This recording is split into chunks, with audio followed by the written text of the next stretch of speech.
એ જીગર તમને કહું છું હું નકરો ફોન જોયા થયા છો. આજ રજા છે તો હાલો ને ક્યાં કાંઈ રોડે કે મોલમાં રખડવા જાય. નકર છે ને તમે હાન લગી ફોન જ જોયા કરશો. આમ તો આ ઉનાળો આવી ગયો ને કેટલી ગરમી પડે છે તો અત્યારે થોડુંક રોંઢાનું વાતાવરણ સારું છે ને તો જાય ઘેરે ને ઘેરે કંટાળી ગઈ છે આ ગરમીમાં. હાલો ને ક્યાંક રોડે કા મોલમાં જાય. હાલો મોલમાં એસી ચાલુ હોય કે આપણે ખરીદવું કાંઈ નથી, આટો મારીને રખડીને વી આવીશું. એક દિવસ ઘેરે રહીને એટલે તમને બાયુને હખજ ન થાય કે આ ઘેરે છે તો હાલો ચાક લઈ જાય, હાલો ચાક લઈ જાય. શાંતિથી મને આજ ફોન નહીં જોવા દે. અમારે થોડો આખું અઠવાડિયું ફોન જોવો હોય. હું ત્યાં તમને કહું છું કે આપણે 2-3 કલાક રહેવું છે. એક આટો મારીને કલાક 1.5 કલાક થાય કે પાછા વી આવીશું. કાંઈ નહીં, હારું હાલ તૈયાર થાય, કલાક 1.5 કલાકમાં પાછા વી આવીશું. ફટાફટ તૈયાર થા. હાલો હાલો હમણાં જલ્દી તૈયાર થઈ જાવ ને જો ખાલી આટો મારીને ઠંડો પવન લઈને આપણે વી આવીશું. મોલમાં જઈને એટલે એસી માં ઘડીક માઇન્ડ છે ને ફ્રેશ થઈ જાય. હાલો હું તૈયાર થઈ જાઉં. એ જીગર હું શું કહું તમને સાંભળો છો? એ જીન્સ પહેરી લઉં હું. આ કપડા મારે એમ થાય બદલવા પડે એમ છે, મેલા થઈ ગયા છે ગરમીમાં, પરિસવાની વાઈસ આવે છે તો જીન્સ પહેરી લઉં. જીન્સ પહેરે પણ કેમ પણ નો પહેરો જીન્સ? એવું નથી, મમ્મી ભાળશે ને તો મમ્મીને એમ થાય કે હવે જીન્સ પહેર્યું. આપણે કોઈ બાજુ જીન્સ પહેરતી નથી એટલે મમ્મી ખીજાવાનું બીક રહે. બાકી મને કોઈ વાંધો નથી પહેરતોય. તો પણ જીન્સ નહીં પહેરું, નીચે લેગીજ પહેરી લે અને ઉપર તો ઓલું ટી-શર્ટ લે એવું પહેરું કે નહીં? લેગીજ પહેરી તો કાંઈ વાંધો નહીં. જો શરૂઆતમાં ડ્રેસ પહેરતી તો મને એમ થતું કે મમ્મીને વળી એમ થાય કે આ વહુ ડ્રેસ પહેરે છે અને વહુ સાડી પહેરતા નથી, માથે ટી-શર્ટ પહેરે તોય વાંધો આવે છે, તોય વળી મમ્મીને ખીજાવાની બીક રહે. મમ્મીની બીક છે, મને તો કોઈ વાંધો નથી. અને પેલા આપણે રખડવા ગયા હતા ડુમ્મસ દરિયાકાંઠે, તઈ તે જીન્સ પહેર્યું હતું અને માથે ટી-શર્ટ પહેર્યું હતું. તઈ મમ્મી ગામડે હતા બરોબર. પછી મમ્મી આવ્યા તો બાજુવાળા શાંતુ માસીએ કીધું કે તમારા વહુ ને છોકરોની ગયા હતા ડુમ્મસ ફરવા અને તમારા વહુએ તો જીન્સ પહેર્યું હતું ટી-શર્ટ પહેર્યું હતું. એટલે મમ્મીએ મને તો કાંઈ નથી કીધું પણ એનું મોઢું જોતા એવું લાગ્યું કે મમ્મીને નહીં ગમતું, એટલે હું તને ના પાડું છું. તો પણ એમાં કાંઈ વાંધો નહીં, મમ્મીને ન ગમતું હોય તો હું નહીં પહેરું. આ તો 1-2 ટી-શર્ટ આપણે આમ બહાર ફરવા ગયા હતા તઈ લીધા હતા ટી-શર્ટ ને જીન્સ બે, એટલે મેં તમને કીધું પહેરી લઉં એમ. બાકી હું કુર્તી પહેરી લઈ, સાડી પહેરી લઈ, મને કાંઈ તમતાર વાંધો નથી. મમ્મી ખીજાય એવું આપણે કરવાનું થતું જ નથી. કાંઈ નહીં હાલો હું છે ને કુર્તી પહેરીને આવું, તૈયાર થઈ જાઉં. એ હો બેટા ઉભા રહ્યો, ક્યાં જાવ છો? એ મમ્મી હું જીગર બે બહાર જાય છે ને તો હું કુર્તી પહેરવા જાઉં છું, સાડી કા કુર્તી પહેરી લે. મમ્મી હું જીન્સ નહીં પહેરું તમતારે, તમને નથી ગમતું ને તો હું જીન્સ નહીં પહેરું ને તમે કુર્તીની ના પાડશો તો કુર્તી નહીં પહેરું તો હું સાડી પહેરી લે. એ પછી પહેરજો, પેલા અહીંયા આવો, નજીક આવો મારી પાસે. બોલો મમ્મીજી શું કામ હતું? ફરવા ન જાય કાંઈ ઘરે કામ છે? કામ હોય તો કયો, અમારે કાંઈ જવું નથી. આ તો કેટલો ઉનાળો આવી ગયો છે અને કેટલી ગરમી થાય છે એટલે મેં જીગરને કીધું એ સવારના સોફે ચડીને ફોન જોવે છે. તમે 2 કલાક બહાર આટો મારી આવી. મોલમાં જાય ખરીદી નથી કરવી મમ્મીજી, પણ મોલમાં જાય એસી ચાલુ હોય ને એટલે શરીર ફ્રેશ થઈ જાય અને આટો મારી આવી બાય. કામ હોય ઘરે કાંઈ તમારે કાંઈ કામકાજ હોય કયો તો અમે બંધ રાખી દઈએ, નથી જવું અમારે. હો બેટા કામ કાંઈ નથી. મેં તમને પાછા બોલાવવાનું કારણ એ છે તમતારે તમારે જીન્સ પહેરવું હોય તો પહેરી લ્યો. સમય અરે બધાને બદલવું પડે, મને કાંઈ ખોટું નહીં લાગે એટલે તમને જે તમતારે મનગમતું જીન્સ પહેરવું હોય ને એ પહેરી લ્યો. ના મમ્મીજી એવું નથી, જો તમે તમતારે તમારી વખતની જૂની રૂઢીના વિચારવાળા હોય, તમારે કાંઈ વિચાર ફેરવવા નથી. તમને ન ગમતું હોય ને તો હું સ્વેચ્છાએ નથી પહેરવાની, મને કાંઈ ખોટું લાગે ને એવું નથી. અને તમે જે કહો ને હાચું કહેતા હોય એટલે હું તમારું પહેલેથી માન્ય કરું છું, અત્યારે કરે. તમતારે હું કુર્તી પહેરી લે અથવા તો સાડી પહેરી લે, મને એવો કાંઈ શોખ નથી જીન્સનો. પણ આ તો લીધેલા અમે ફરવા ગયા તેદુના પીડ્યા હતા તો કીધું આજ પહેરી લઉં એમ. હો બેટા તમે કીધું ને એ મને બહુ ગમ્યું અને મને ખબર જ છે તમે સંસ્કારી છો અને મને તમતારે કાંઈ ખોટું નથી લાગ્યું. અને જો બેટા હું જાણું છું અત્યારે 21મી સદી છે, અમારા વખતમાં તો અમે આખા ગાભા પહેર્યા, હાડીઓ ને ઘાઘરા ને એવું જ પહેર્યું છે.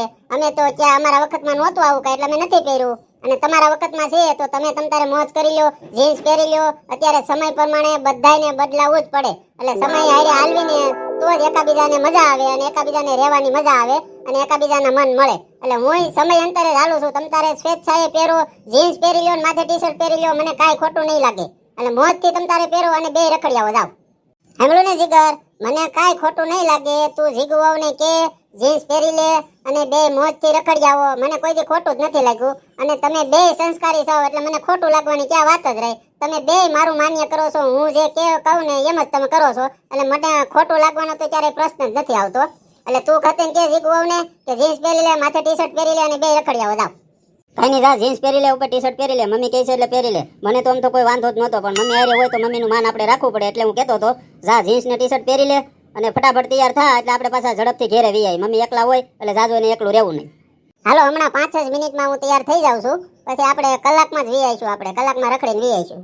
મમ્મી તમારે ટીવી જોવું હોય તો જોવો, ટીવીમાં કાંઈક સત્સંગ ને એવું જોવો, ત્યાં અમે કલાકમાં વી આવીશું, આવીને રસોઈ બનાવીશું પછી આરે ખાવું એટલે તમારે બીજું કાંઈ કામ કરવાનું નથી. મારી ઉપાધિ તમે કરો માં, મારે ટીવી જોવું હોય છે તો ટીવી જોવે, સત્સંગ સાંભળવો હોય છે સત્સંગ કરી લે. અને તમે બે રખડવા જાવ છો અને આજ રજા છે એટલે તમારે કલાકમાં નથી આવવાનું. તમે બહાર જાઓ, મોલમાં જાઓ, ખરીદી કરવી હોય તો ખરીદી કરજો અને જે વસ્તુ ગમે ને જીગુ વહુને એ તું બધી લઈ દેજે અને નિરાંતે ખરીદી કરો. અને આ મારી ઉપાધિ કરતા નહીં, ખરીદી કરીને સીધા તમે છે ને હારી હોટલમાં વ્યા જાજો અને જમીન ઘેરે આવજો. મારી ખાવાની ઉપાધિ નહીં કરતા. મારે ખાલી ખીચડી ખાવી છે તો એ ખીચડી હું મારી હાથે બનાવી લઈ, પણ ખાધા વગરના ઘેરે નહીં આવતા. અને જીગર હું કહું છું, સાંભળી લીજે કાન ખોલીને. જે જીગુ વહુને લેવું હોય ને એ મોલમાંથી લઈ દેજે અને મોલમાં ગમે તો દુકાનમાં લઈ જાજે. ખરીદી કરીને અને હારી હોટલમાં જમાડીને નિરાંતે બેહીને પછી ઘેરે આવજો. હું મારી રીતે રસોઈ બનાવી લઈ, મારે જે ખાવું હોય છે એ, અને હું ખાઈ લઈ અને ઘરે ટીવી બીવી જોઉં. એટલે મારી ઉપાધિ નહીં કરતા. અને સાંભળી લેજે જીગર, તને કહું છું, ખોટી ઉતાવળ નહીં કરતો. નિરાંતે જાજો, નિરાંતે આવજો.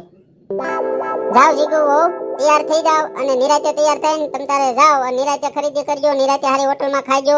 અને મારી કાંઈ ઉપાધિ નહીં કરતા. મારે જે ખાવું હોય છે ને હું મારી હાથે બનાવી લઈ અને નિરાંતે જાવ, નિરાંતે આવજો. વાહ મમ્મીજી વાહ, હું જે ધારતી હતી ને કે મારા સાસુ આવા છે લગન પેલા, એ મારા વિચાર હસોડા ખોટા નીકળ્યા. તમે તો મારા માથીની વિશેષ છો.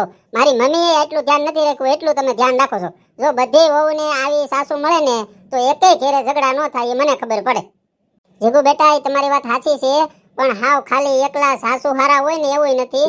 જે દીકરી વહુ થઈને ઘેરે આવી હોય ને દીકરી થઈને દે ને એટલે એકે ઘરમાં ઝઘડા ન થાય. હું જેટલી હારી છું, હું તમને છૂટ આપું છું, એમ તમે કેટલું મારું માન્ય કરો છો. તમે કોઈ દી મારી વિરુદ્ધ નથી ગયા. મેં જે કામ કીધું, જે તમને કરવાનું કીધું એ બધુંય તમે કર્યું છે. એટલે આપણી ઘેરે શાંતિ છે. બધાની ઘેરે તમારી જેવી વહુ હોય ને, તમારી જેવી સંસ્કારી ગુણવાળી વહુ હોય ને, એ ઘેરે ક્યારેય ઝઘડો ન થાય. એટલે બેટા, હાહુ અને વહુ બેયમાં હારા સંસ્કાર હોવા જોઈએ. ઈ ઘેરે સુખ આવે, શાંતિ આવે, પૈસા આવે, બધું આવે. અને ન્યા ઈ ઘેરે ક્યારે ઝઘડો ન થાય એ મને ખબર પડે. હાહુ બે હારી હોવી જોઈએ. જોયું ને દોસ્તો, મેં આ વિડીયો સ્પેશિયલ એ માટે બનાવ્યો છે કે બહુ બધાની ઘરે સાસુઓના ઝઘડા થાય છે અત્યારે 80%ની ઘરે. એટલે જ મેં સમજી વિચારીને બનાવ્યો છે કે સાસુ અને વહુ બે પ્રેમથી રહે, એકાબીજાનું માન્ય કરે તો એકેય ઘરે ઝઘડો ન થાય. એટલા માટે વિડીયો બનાવ્યો છે. દોસ્તો, વિડીયો સારો લાગે તો બધાને શેર કરજો. અને હા, નવા હોય તો મારી ચેનલને સબસ્ક્રાઇબ જરૂર કરજો પ્લીઝ. દોસ્તો, તમારા સપોર્ટની જરૂર છે. બને એટલો વિડીયોને શેર કરજો, લાઈક કરજો અને કમેન્ટમાં જરૂર કહેજો કેવો વિડીયો લાગ્યો. મળી હવે આગળના વિડીયોમાં. બધા આવજો. જીગુડીના જય શ્રી કૃષ્ણ, જય માતાજી. અને હા, છેલ્લે પાછી એ જ કહું છું, વિડીયો ગમે તો દોસ્તો મેક્સિમમ લોકો સુધી શેર કરજો. આવજો બધા.